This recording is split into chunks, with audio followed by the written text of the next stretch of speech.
સવારનો નાસ્તો તે આપણી નિરોગીતાનો આધાર છે।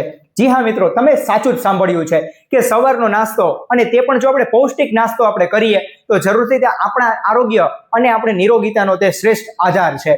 અને આપણે આ સમયમાં તેનાથી તદ્દન વિરુદ્ધ જઈ રહ્યા છીએ, અને જેથી કરીને આપણું આરોગ્ય કે આપણે તેને જોખમમાં મૂકીએ છીએ। તો મિત્રો, આજે આપણે વાત કરીએ કે એવા 2 થી 3 નાસ્તા કે જેથી કરીને આપણું પાચન તંત્ર બગડે છે। અને તમે સાચું જ સાંભળ્યું હશે કે પાચન તંત્ર, જો તમારું પાચન ખરાબ હશે તો જરૂરથી તેનાથી આપણે અનેક પ્રકારના રોગો આપણા શરીરમાં આવતા હોય છે। એટલે કે મિત્રો, સર્વે રોગાધિ અપિબંધાગ્નિ, એટલે કે જો તમારો પાચક અગ્નિ મંદ હશે કે જેથી કરીને આપણે અનેક પ્રકારના રોગો આપણા શરીરમાં ઘર કરે છે। તો જી હા મિત્રો, તો એવા કયા નાસ્તા કે જે આપણો પાચક અગ્નિ મંદ બનાવે છે અને પરિણામે આપણા શરીરમાં અનેક પ્રકારના રોગો લાવે છે? તો જી હા મિત્રો, તો તેમાં સૌથી પહેલા એટલે કે નમકીન।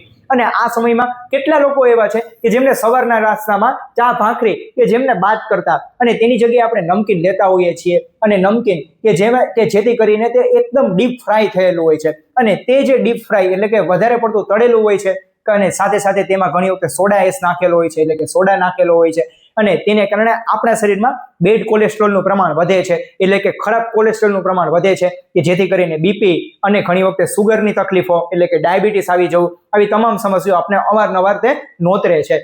અને આ જે નમકીન કે જેમાં સેચ્યુરેટેડ ફેટનું પ્રમાણ વધારે રહેલું હોય છે, કે જેથી કરીને આપણે લાંબા સમયે તે હૃદય રોગની બીમારીઓ આપણે નોતરે છે। અને તેમાં પણ જો આ જે નમકીન જો સવારે લેવામાં આવે કે જેથી કરીને આપણો આખો દિવસ બગડે છે। પૂછો કેમ? કારણ કે તે પચવામાં ગુરુ એટલે કે પચવામાં ભારે છે, અને પરિણામે આપણે એસિડિટી, ગેસ, ઘણી વખતે હાર્ટબર્ન, ખાટા તીખા ઓડકાર આવવા, ઘણી વખતે પેટ ભારે લાગવું, ઊંધો ગેસ ચડવો, આવી તમામ સમસ્યાઓ રહેતી હોય છે। અને પરિણામે આપણું ડાયજેશન છે તે સ્લો થઈ જતું હોય છે, એટલે કે વીક, ધીમું પડી જતું હોય છે, અને જેથી કરીને આપણે આવી અનેક સમસ્યાઓ, પાચન તંત્રની ગડબડીઓ ઊભી થતી હોય છે। તો જી હા મિત્રો, સવારના નાસ્તામાં આજે નમકીનનો ત્યાગ આપણે જરૂરથી અવશ્ય આજે જ કરવો જોઈએ।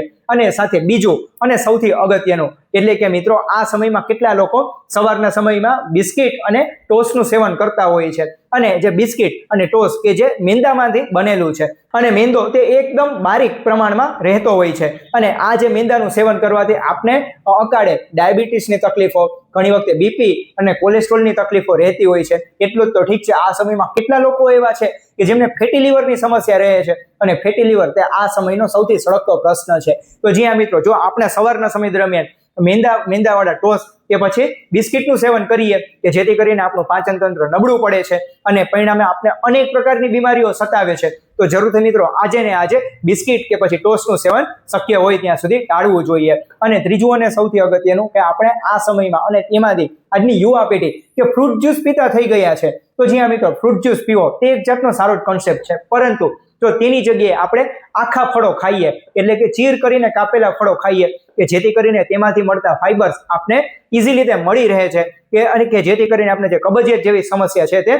કુદરતી રીતે તે દૂર થઈ જતી હોય છે, અને તેમાંથી બધા જ પ્રકારના વિટામિન્સ અને મિનરલ્સ મળી રહેતા હોય છે। એટલે જ તો મિત્રો, આપણે જરૂરથી આખા ફળોનું સેવન કરીએ, અને ફ્રૂટ જ્યુસનું સેવન ન કરતા આપણે આપણું સ્વાસ્થ્ય લાંબુ સમય અને સારું ટકાવી રાખીએ। અને મોટા ભાગના ઘરોમાં આજકાલ ખાખરાનો ટ્રેન્ડ ચાલી રહ્યો છે, એટલે કે સવારે ઉઠી ચા સાથે ખાખરા ખાતા હોઈએ છીએ, પરંતુ જી હા મિત્રો, ખાખરાનો કોન્સેપ્ટ એ સારો જ છે, પરંતુ જો આપણે મેંદાના બનેલા ખાખરા ખાઈએ તો જરૂરથી તે આપણે ફાયદાની જગ્યાએ ઉલટાનું તે નુકસાન જ કરે છે। અને તો તેની જગ્યાએ આપણે ઘઉંના બનેલા ખાખરાનું સેવન કરીએ તો જેથી કરીને આપણા માટે તે સર્વશ્રેષ્ઠ સાબિત થતું હોય છે। અને સાથે સાથે અગત્યની વાત એ કરીએ કે આ સમયમાં કેટલા લોકો રોજના જીવનમાં તે લોકો પરોઠા ખાતા હોય છે, એટલે કે તે લોકો ઘી અથવા તો વધારે પડતા તેલમાં તળીને તે પરોઠા લેતા હોય છે। તો જી હા મિત્રો, આપણે અઠવાડિયામાં 1 કે 2 દિવસ પરોઠા ખાઈએ એ સ્વાભાવિક છે, પરંતુ રોજના જીવનમાં રોજ સવારે ઉઠીને આપણે પરોઠા ખાઈએ તો જરૂરથી તેને કારણે આપણે ઉલટાનું, ફાયદાની જગ્યાએ ઉલટાનું નુકસાન થતું હોય છે, અને પરિણામે તે પણ આપણે અકાળે બીપી, ડાયાબિટીસ કે વધારે પડતું કોલેસ્ટ્રોલ એટલે કે આપણા શરીરમાં બેડ કોલેસ્ટ્રોલનું પ્રમાણ વધી જવું, આવી અનેક પ્રકારની સમસ્યાઓ આપણે તે નોતરે છે। તો જી હા મિત્રો, આજે નાસ્તાઓ અને આજે સૂચનો જણાવીએ તેમનું આપણે રોજના જીવનમાં પાલન કરીએ।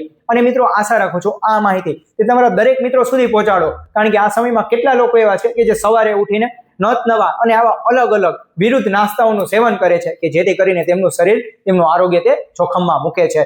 અને મિત્રો, આવી વધુ ને વધુ ઉપયોગી હેલ્થ સંબંધિત માહિતી મેળવવા માટે આ ચેનલને સબસ્ક્રાઇબ કરવાનું ના ભૂલશો। ત્યાં સુધી રજા લઉં છું। સૌનો આભાર। જય ધન્વંતરી।